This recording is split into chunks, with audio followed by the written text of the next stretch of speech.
Next year, I'm going to university to study physics. Physics, especially at a quantum level, fascinates me.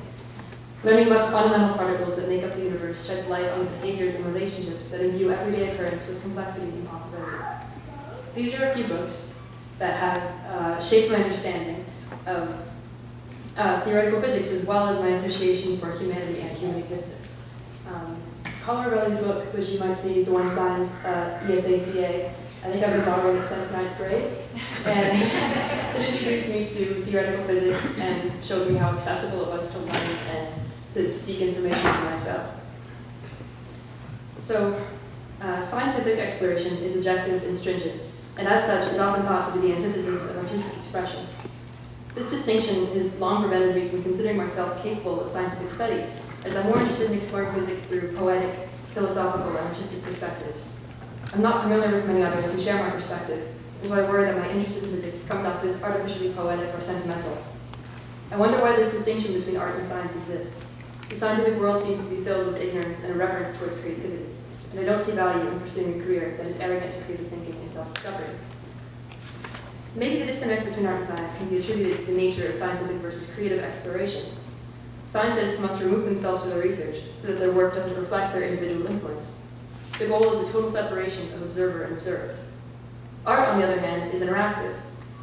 If the artist is removed from their work, all sincerity becomes irony, the artwork a cynical commentary or sentimental reflection. It's impossible to create good work while at once being removed from it.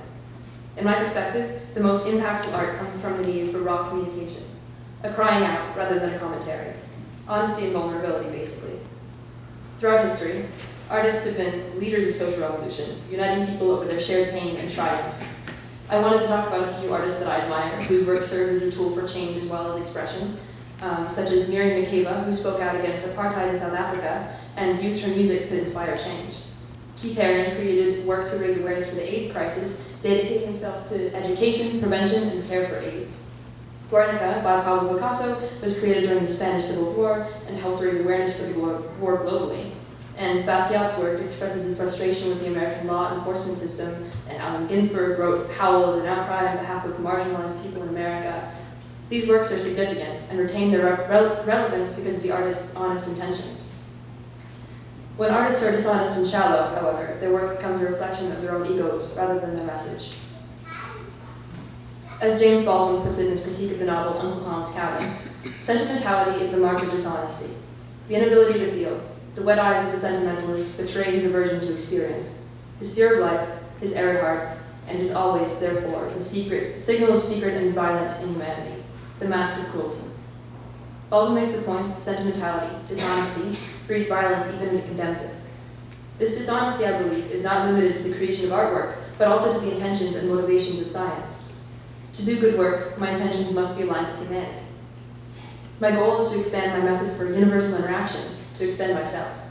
I have opinions, emotions, and values that I can't resolve scientifically, and by throwing myself into science, I worry that I'm running from something I can achieve only through art, individual expression. With the wrong intentions, my work could become an escape from truth.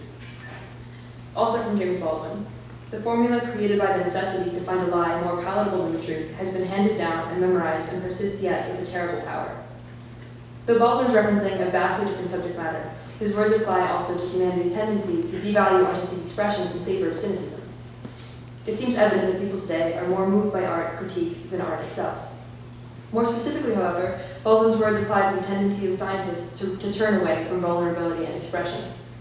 The divide in art and science seems to stem from a universal fear of the truth. In pursuing science, I dedicate myself to sincerity towards my work and artistic process. To me, remaining sincere requires the conviction that art is a necessary and intrinsic part of the human experience. Without sincerity, dedication to honest expression, all the good work I could create becomes vapid. For artistic expression and scientific exploration to be considered tangent to one another, there must be an understanding that, although their processes differ, truth and universal connection lie at the heart of both.